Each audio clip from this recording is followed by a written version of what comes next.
ball through. And oh my God, an insane goal! I've just seen the most insane goal I have ever seen on a football pitch. Incredible! Most of the time, change is a good thing. I think that's what it's all about. Embracing change. Being brave. Doing whatever you have to so that everyone in your life... Welcome, everyone, to episode 6 of the Director's Corner, a podcast dedicated to executive and technical directors in Ontario. I'm your host, Sanford Carabin. On this week's show, we will cover all the latest key news across Ontario, review a few workplace tools to help improve your productivity, outline some key job openings that have emerged over the past week, and finally highlight upcoming events to keep on your radar. Let's jump right into the deep end. 2 huge announcements were made over the past 2 weeks. First and foremost, Ontario Soccer has just announced via its latest bulletin the launch of Canada Soccer's new grassroots standards to replace the current Ontario development matrices. This is the same set of standards that was supposed to have been launched back in 2023, except Ontario Soccer could not get it passed by all the districts. Hence the reason why we currently have some districts playing 5v5 at U9 and some playing 7v7. The biggest change, and honestly the most controversial, will be felt at the U13 age group. Beginning next year, it is proposed this age group will play 9v9 instead of 11v11. This is meant to be a nationwide rollout to ensure a consistent, supportive environment for all players. Although I'm not so sure all the other provinces in Canada will be adapting this change. A lot of questions still need to be addressed around this. For instance, will all the playing streams adapt 9v9? How will the game be played on turf fields? What will be the field dimensions? How will clubs and municipalities deal with the increased requirement of 9v9 size goals? I would say stay tuned for more upcoming webinars and town halls to address these questions. The second announcement by Ontario Soccer has to do with its launch of the My Soccer app, slated for rollout this spring. This new digital app and media platform is designed to bring players, coaches, officials, fans, and families closer together by offering live match streaming, real-time updates, highlights, and interactive engagement features for games at all levels. Fans will have the ability to follow their favorite local, regional, and provincial teams with unprecedented access to personalized content, player stats, and match updates. Picture this: real-time updates, personalized content, live streams, maybe even quicker communication during disruptions like rainouts. It's designed to bridge gaps, not just between coaches and players, but parents and club staff too. For club leadership, Ontario Soccer says the platform will also have monetization opportunities for clubs and leagues, enabling organizations to generate revenue through custom branded media, sponsorships, and advertising. It's being touted as a game changer for clubs across Ontario, with an initial rollout in partnership with the Ontario Player Development League, OPDL, and Ontario Soccer League, OSL. The platform will be fine-tuned before its full launch in 26.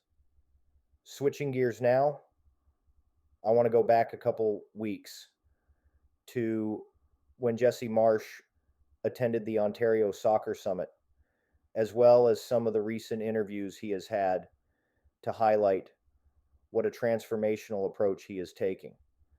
In my opinion, understanding Jesse Marsh's vision for Canadian soccer is crucial for clubs in developing their players because it highlights a strategic shift in how the game is played at the highest level. Marsh has emphasized the importance of leveraging Canada's natural athleticism, speed, and aggression rather than solely focusing on traditional technical and tactical training.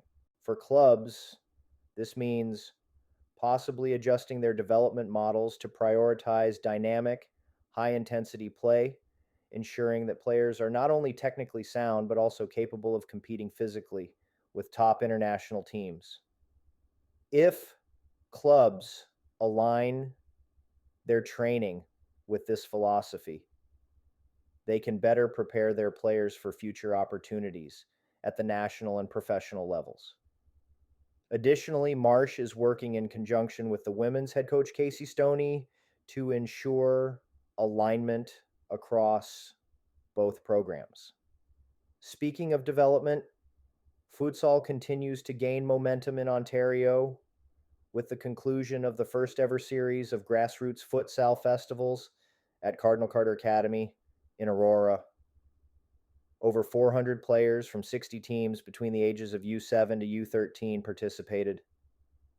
These games were perfect for those clubs and academies that were not able to train regularly or play games on turf this winter. Continuing with futsal, 2025 Ontario Futsal Cup finals were held the past few weekends. The men's final delivered a thrilling contest at Mohawk College in Hamilton as 90 October edged past Toronto Idolo 5-4 in a tightly contested match. This was their third successive championship on the women's side. Windsor Kaboto clinched their second consecutive Ontario Futsal Cup women's title in a thrilling final against Scarborough GS United Elite, winning via a penalty shootout after a 3-3 draw. Okay, for those that were around in 2013, when LTPD first was rolled out, do you remember the U8 rule regarding corner kicks? Hint, there wasn't one. When the ball went over the end line, the team would simply restart it with a goal kick. In the first few years, coaches would teach their players, if they were pressed on the end line, to just kick the ball out and they get a goal kick. This was a loophole that didn't sit well with many coaches.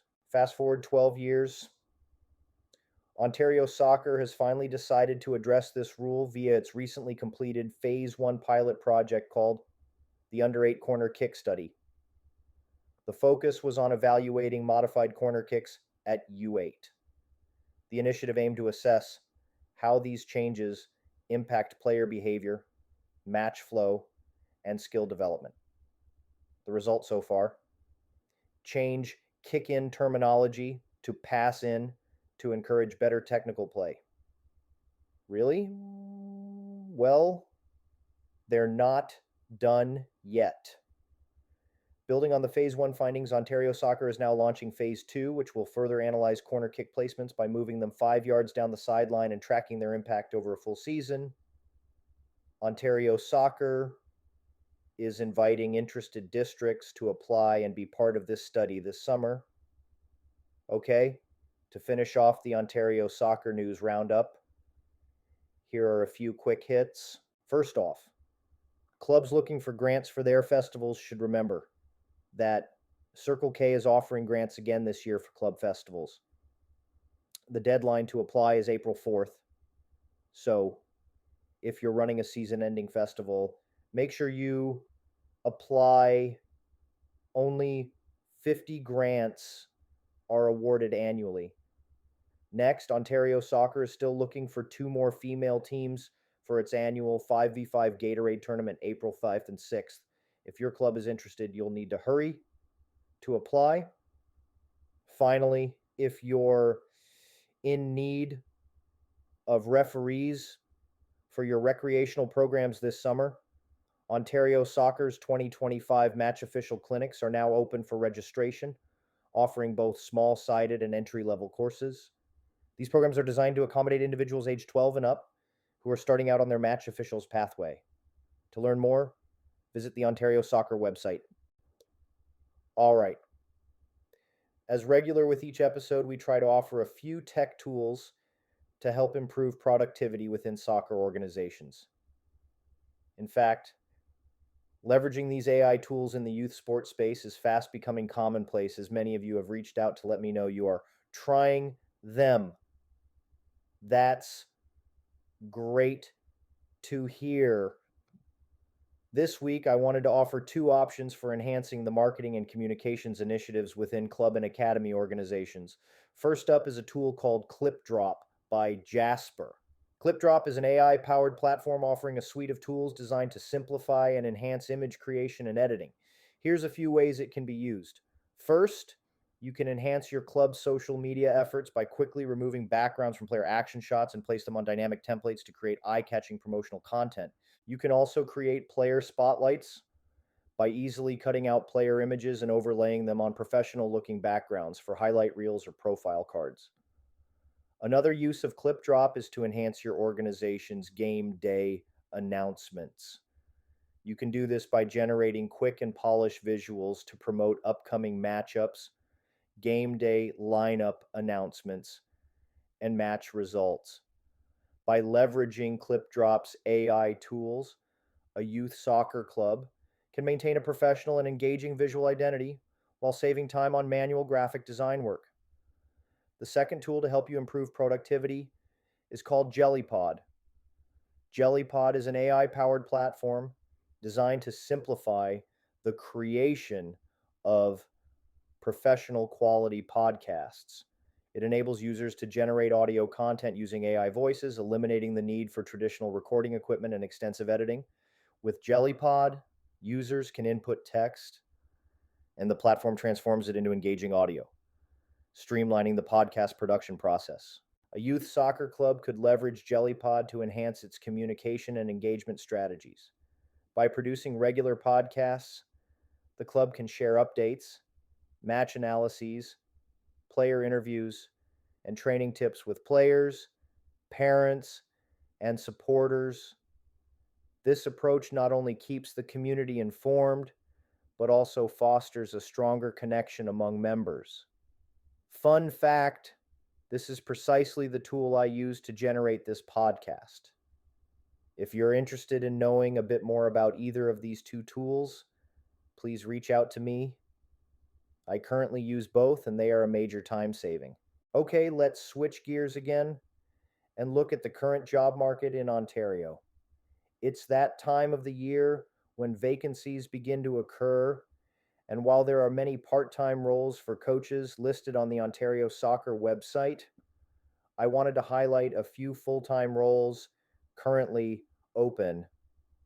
First up, Ontario Soccer has posted for 3 specific job opportunities.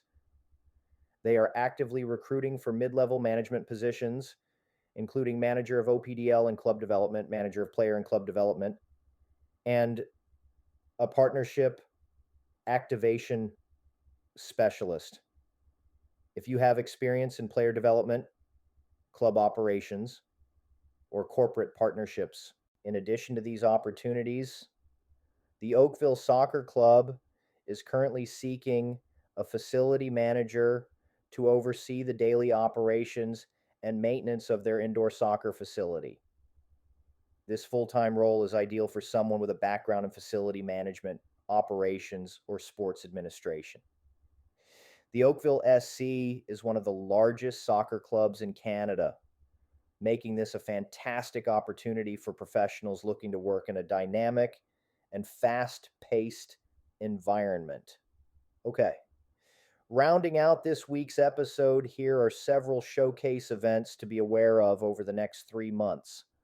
On April 19th, the Cherry Beach SC is hosting its Admiral Showcase for both male and female competitive club teams U13 to U18. The deadline to apply is coming up very soon on March 31st. Visit the Cherry Beach Soccer Club's website for more details. On May 16th, the annual Umbro Top Rated Showcase will once again be held across the Peel region for both male and female competitive club teams, U13 to U20. The deadline to apply is April 4th.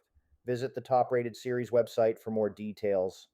Finally, Windsor TFC and Windsor City FC, in conjunction with FTF, is hosting the first Border Showdown Showcase in Windsor, June 13th to 15th. The event is open to competitive club teams and will also feature teams from the U.S. If you have any teams in the 2010 to 2007 age groups looking to add a showcase to their schedule this summer, please visit the showcase page through the FTF Canada website.